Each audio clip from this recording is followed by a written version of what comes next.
Session is you're Dr. Muralidhar, no? No. Dr. Aarti is not here. Acha, So so Dr. he is Karan going to speaking present. in front. Okay, Dr. Karan. Okay, Dr. Karan is going to present on behalf of Dr. Aarti Hedda, and she will be present on the key points in the M6. Okay, please start and keep to the time. Yes, ma'am. So, small incision cataract surgery, the key points.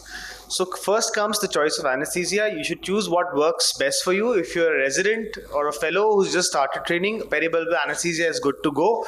Apart from that, then you can shift to subtenons. A lot of institutes such as Arvind have now shifted completely to subtenons anesthesia. There are people who have done subconjunctival and there are people also doing topical. But you choose what works best for you. The pre-op workup is extremely important. From the refraction, keratometry, biometry, the anterior and the posterior segment evaluation, and the grading of cataract. Some people do an OCT as well, sometimes or in all their cases. The superior rectus brittle suture is extremely important, particularly in the initial stages, and it gives the globe stability. And I would recommend that you do it under the microscope. You have a better stabilization of it, better visualization of it, and it really helps. So first let it pass completely and then go ahead.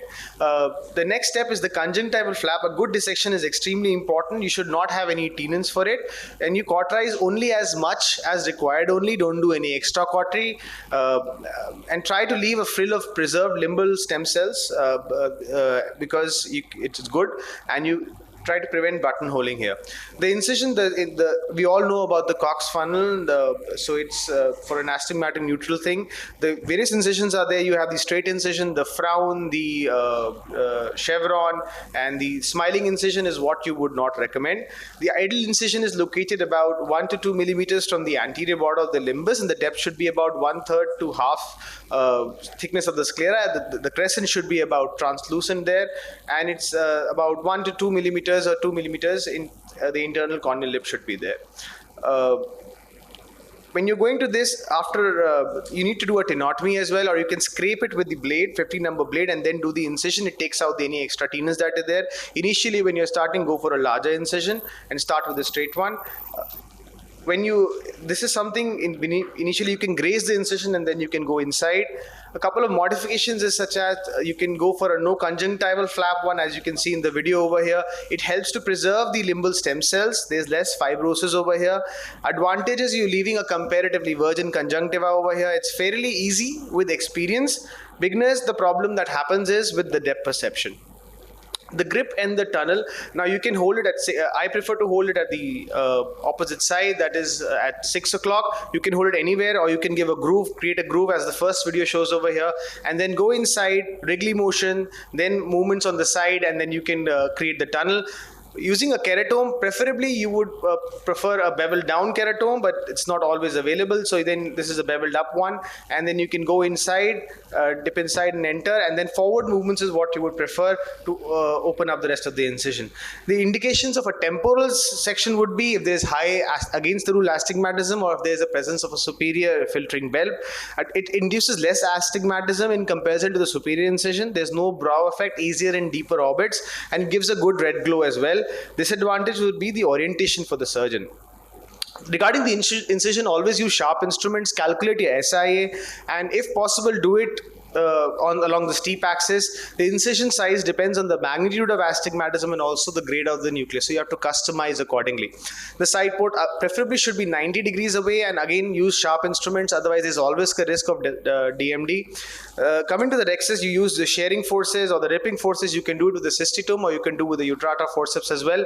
It's extremely important to maintain a deep anterior chamber while you're doing SICS and in the rexus also, so otherwise the prevention to the periphery can be prevented. Again, what I would stress over here, it should be outside to inside and not inside to outside. Whenever in hard cataracts, or you've got brown cataracts or a mature cataract, it's always advised to do a trypan blue. If you're resident or something, finding it difficult, then you can always do a can openers. In such cases, small rexus, if you have, you can give relaxing cuts. So Yeah, so this is how you can do it through the side port, or you can even do it through the main tunnel. Whatever suits you, it's okay. But remember, when you're doing through the main tunnel, it should be pressed on the upper lip. That's when the chamber will not collapse. In cases of hypermature cataracts, Morgagnine cataracts, because they have very weak zonules, something like an envelope technique can be done, a modified one where you incise it with a keratome, and then you can give 2 cuts with a Varnas scissor, and then once you can see the calcific zones that are there, and do a proper rexis would sometimes be difficult in such cases because of the weak zonules, and then you can complete the rexis and the rest of the case as well.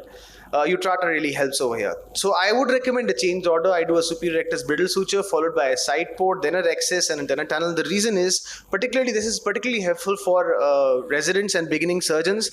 The reason being that if you make the tunnel first, and if you have a premature entry, what will happen is the iris comes out, the pupil constricts, and it becomes really, really difficult for you to do the rest of the surgery, and the senior has to take over. But if you do the rexis first, the half of the surgery, the main part of the surgery is done. Everything becomes easy. Rest, you don't need that much of a big nucleus. A good, very important thing is to do cortical cleaving hydrodissection. You'll see the waves over here in this video. Now you see it, the waves. So you can do here, then tap in the center, and then again do it to the other side, and you can even do a hydroprolapse if your nucleus is if your rexis is big enough. So this is what a hydroprolapse looks like. So I'm gone over here, and then using the same instrument, you can actually rotate it and bring it out into the anterior chamber. It's fairly easy, not that difficult. In cases where it becomes a little bit difficult sometimes to do a hydroprolapse, particularly over here, and if your rexis is inadequate, then a Sinski hook really comes to the rescue, and you can rotate it, and then at the same time pushing it down, and then you can bring it out with a Sinski. A bimanual technique is what you would recommend if the rexis is small. It's a brown cataract, so you use 2 instruments over here. I don't have a video of it. So what you would do is a iris depositor on the left hand and the right hand if you're a right-handed surgeon with a Sinski hook, and then bring it up, and then take the depositor underneath the lens, and then you rotate it out. The risk with that technique is there's a high chance of zonular dialysis, but if you do it right, it's pretty good. When you become a little advanced, you can go for the tumbling technique. You just tumble it down, and it's not difficult, but I would recommend you to become first an expert surgeon before trying something like this. Nucleus delivery. See, the concept of SICS is that the left upper lip, when you press it, your instrument is against the left upper lip of the tunnel. The AC is formed. So this is when you do the rexis and the IA. When you depress the lower lip, that is when the AC becomes shallow, and you want the nucleus to come out. That is when you do it. So it's good to give counter traction. If you have a superior rectus brittle suture, you can pull it, or you can use a forceps at 6 o'clock to give that counter traction. Visco expression is what a lot of people do. It's very endothelial friendly. Put visco over the top of the nucleus and then below it, and then you can just prolapse it out. At the same time, you can pull the superior rectus or give counter traction via forceps as well, and it comes out pretty nicely. Softer nucleuses, you can even do a hydrodissection, hydroexpression, and with the same maneuvers. Vectis is when you use a vectis, you need to grab it underneath the thing. Once you've grabbed the nucleus, that is when you bring it to the tunnel, that is when you bring it closer to the tunnel, and then you depress the lip, and then it comes out, along with giving counter traction. This is another video of a hypermature cataract that I was doing. You grip it. So again, I would say give counter traction only after engaging the nucleus and you press the lower lip over here. This is another video of the same. I'll skip this. Sandwich technique is a lot of people do that. I'm not so comfortable that much with it. You can use a Sinski hook on the top and a vectis below. Some people use a visco cannula as well, and they inject visco at the same time so that the AC doesn't get shallowed. It's helpful in hypermature cases, particularly when the nucleus is small as well. Coming to cortex management, you should use a good Simcoe cannula. PC and ALC polishing should always be done.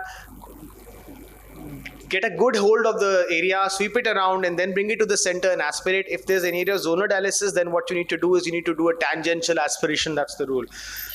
Coming to IOL implantation, in the beginning stages, you can go it with visco, but once you become comfortable, you can use any irrigation as an AC maintainer. You can use the Simcoe cannula as an AC maintainer, as you see over here.